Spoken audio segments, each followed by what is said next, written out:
Hello students, welcome back to our YouTube channel Hindi hiker. आज हम पढ़ेंगे वाक्य रचना का दूसरा भाग। इससे पहले हम पहला भाग कर चुके हैं। अगर किसी ने पहला भाग नहीं देखा है तो हमारे यूट्यूब चैनल हिंदी हाइकर पर जाकर अवश्य देखें। आज हम पढ़ेंगे वाक्य रचना का दूसरा भाग। वाक्य के भेद।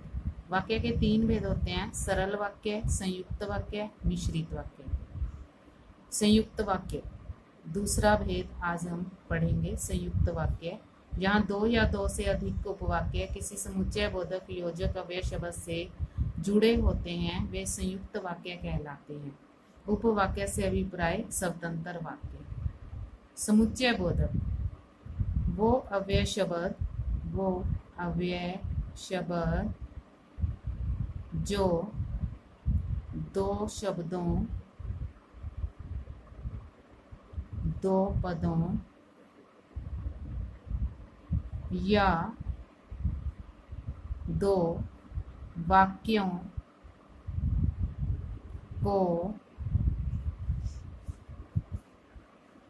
आपस में जोड़ने का काम करते हैं। आपस में जोड़ने का काम करते हैं, उन्हें समुच्चय बोधक कहते हैं। समुच्चय बोधक कहते हैं।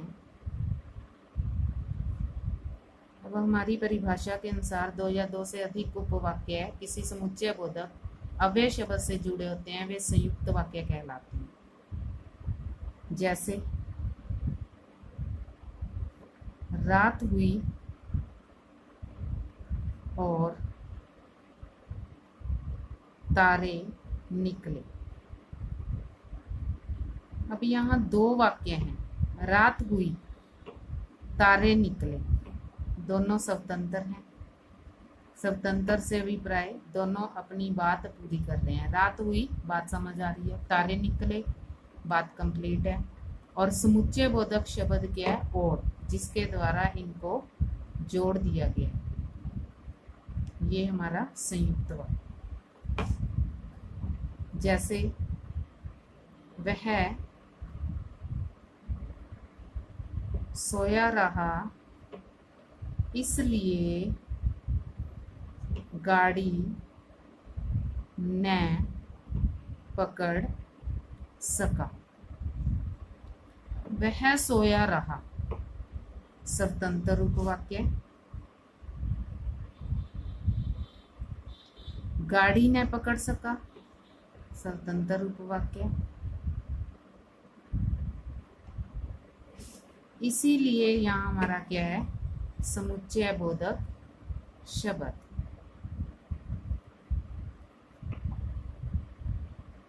इन दो उदाहरणों के माध्यम से हम समझ चुके हैं कि संयुक्त वाक्य क्या होता है।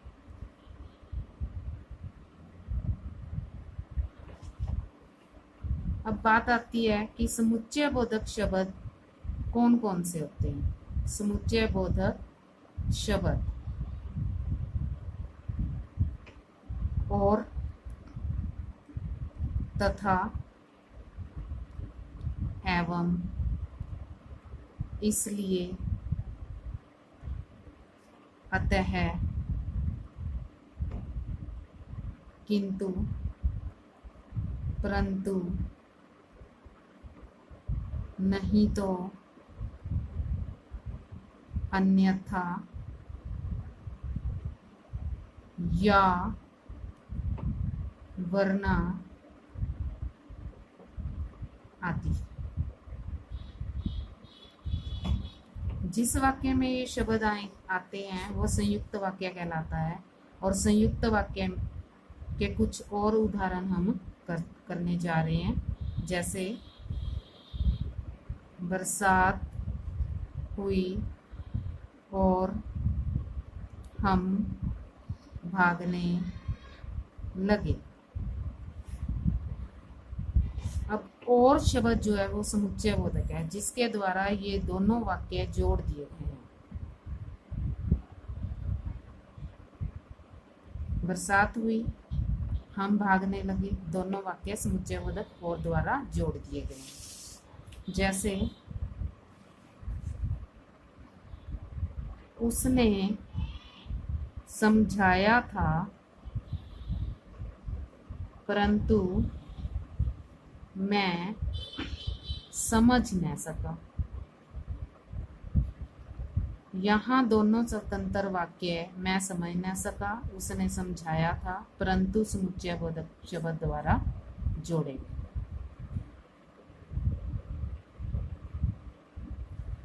जैसे हवा चल पड़ी,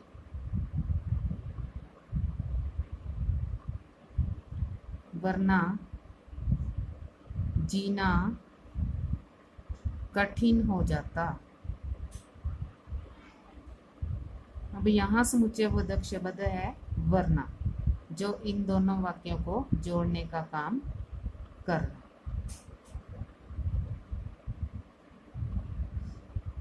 दोनों स्वतंत्र वाक्य हैं। हवा चल पड़ी अपने आप में पूर्ण है, जीना कठिन हो जाता अपने आप में पूर्ण वाक्य है, जिसको समुच्चयबोधक वरना द्वारा जोड़ दिया गया। अब हम करते हैं तीसरा भेद, मिश्र वाक्य।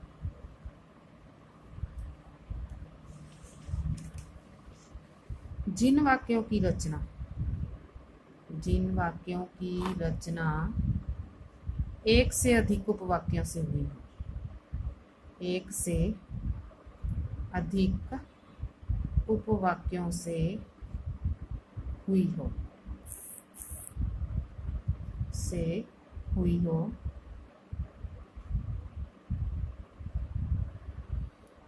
या फिर जिसमें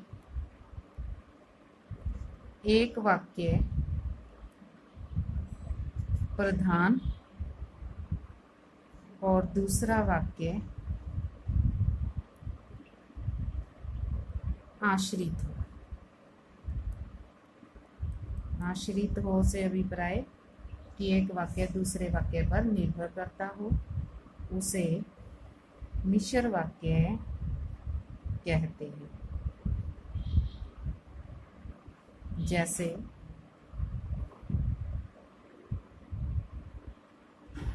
अध्यापक चाहता है कि उसके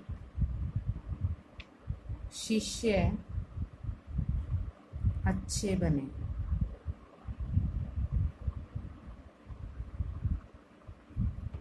जैसे मालिक ने कहा कि कल छुट्टी रहेगी। अभी यहाँ दोनों वाक्यों में दो वाक्य हैं, एक वाक्य आश्रित है और एक वाक्य प्रधान है। जैसे अध्यापक चाहता है, अब ये हमारा पूरा वाक्य नहीं। अब इसमें आगे प्रश्न उठता है कि अध्यापक क्या चाहता है कि उसके शिष्य अच्छे बने। अब उसके शिष्य अच्छे बने आश्रित है किस बात पर? अध्यापक चाहता है पर। ऐसे ही मालिक ने कहा वाक्य पूरा नहीं है, डिपेंड है कि कल छुट्टी रहेगी, आश्रित है। आश्रित वाक्य कल छुट्टी रहेगी, मालिक ने कहा स्वतंत्र वाक्य, प्रधान वाक्य। ये दोनों मिश्र वाक्य के उदाहरण हैं। और भी बहुत सारे उदाहरण हैं। जैसे मिश्र वाक्य की पहचान के लिए हम कौन कौन से शब्द यूज करते हैं कि जो, वह, जिसे, उसे, ऐसा, जो, वही, जिसे, यदि, तो, जब, तब, ज्यों, त्यों, जैसा, वैसा। ये सारे शब्द आपको युग्म में मिलेंगे। एक और उदाहरण देखते हैं। जैसे जब वर्षा हुई तब मैं घर पहुंच गया था।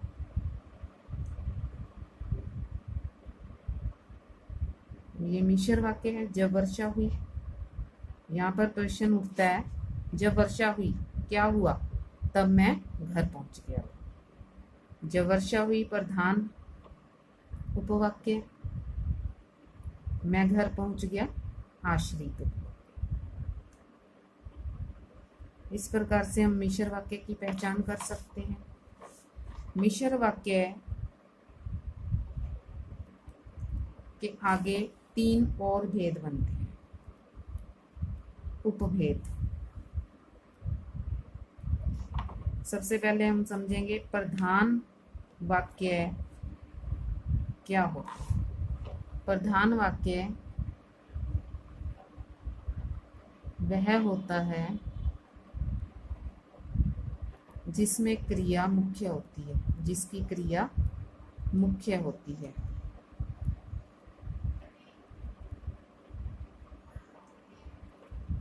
आश्रित उपवाक्य, आश्रित उपवाक्य का आरंभ प्राय कि, जो, जिसे, यदि, क्योंकि आदि से होता है।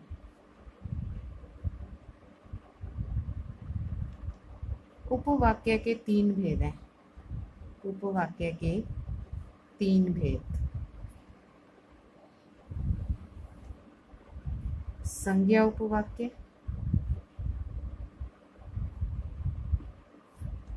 विशेषण उपवाक्य,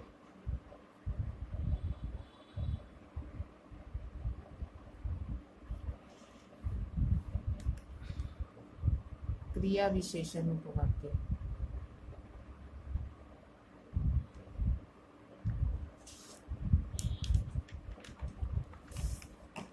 संज्ञा उपवाक्य।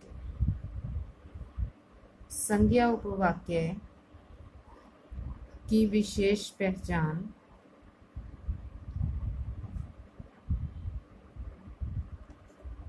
ये उपवाक्य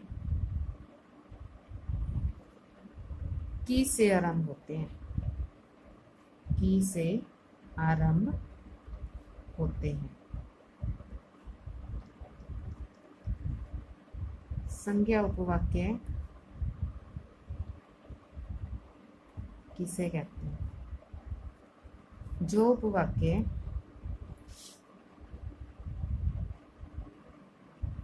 प्रधान वाक्य की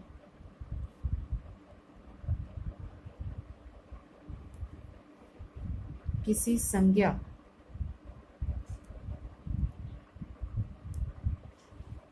के स्थान पर प्रयुक्त हुआ हो,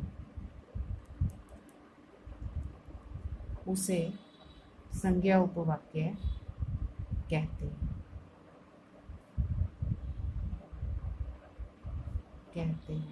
जैसे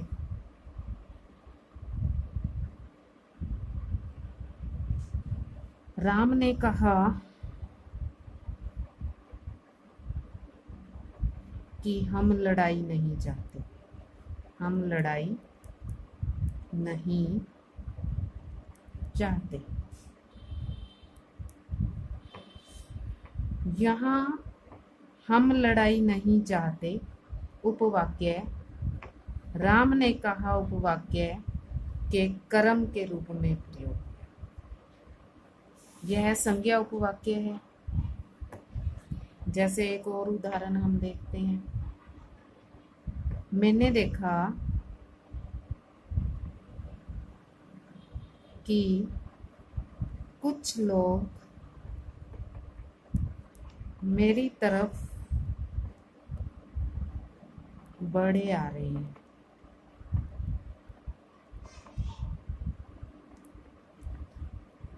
की से शुरू होते हैं संज्ञा उपवाक्य। की के बाद वाला जो वाक्य होता है वो होता है आश्रित उपवाक्य और की से पहले वाला वाक्य होता है प्रधान उपवाक्य।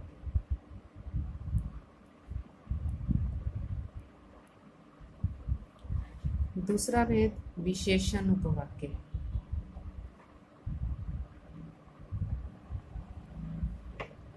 जो आश्रित उपवाक्य प्रधान उपवाक्य के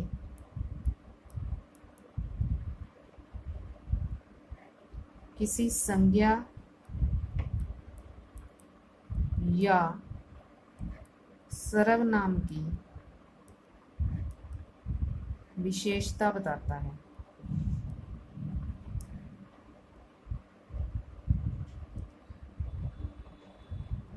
उसे विशेषण उपवाक्य कहते हैं। जैसे यह वही आदमी है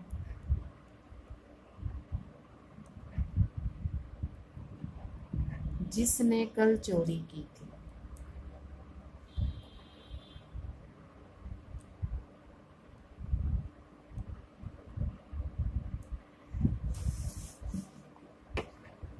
आदमी संज्ञा है। आदमी संज्ञा तथा उसकी विशेषता बताई जा रही है। उसकी विशेषता बता रहे हैं।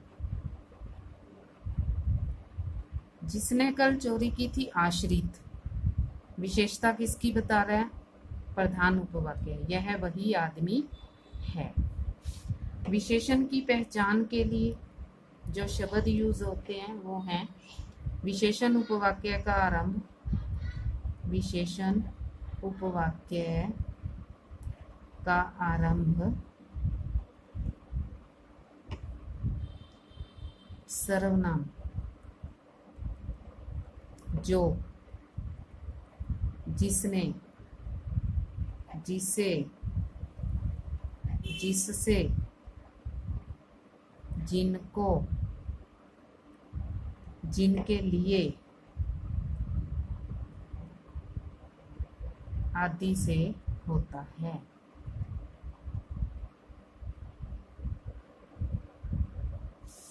तीसरा भेद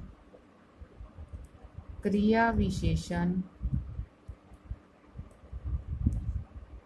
उपवाक्य। जिस आश्रित उपवाक्य का प्रयोग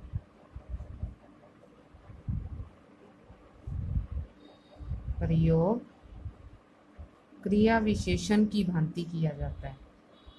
क्रिया विशेषण की भांति से अभिप्राय जब क्रिया की विशेषता बता की भांति किया जाता है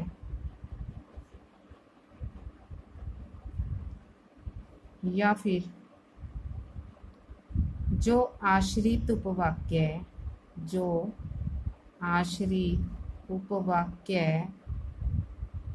प्रधान उपवाक्य की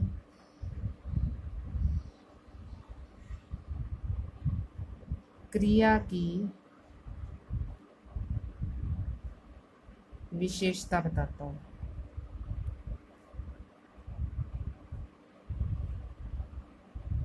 उसे क्रिया विशेषण उपवाक्य कहते हैं। क्रिया विशेषण उपवाक्य कहते हैं। जैसे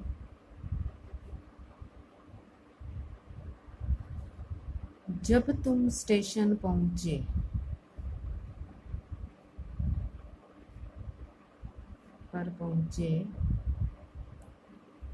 तब मैं घर से चला। जब तुम स्टेशन पहुंचे किस चीज की विशेषता बता रहा है? तब मैं घर से चला।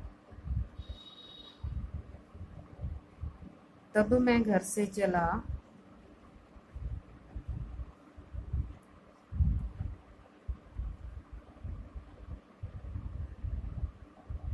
विशेषता बताता है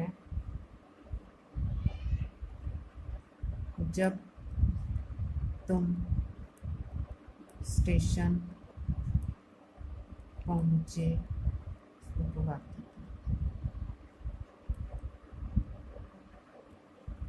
यहाँ हमारा टॉपिक वाक्य रचना समाप्त होता है। अगर आपको ये वीडियो पसंद आती है तो प्लीज़ लाइक, शेयर और सब्सक्राइब करना न भूलें।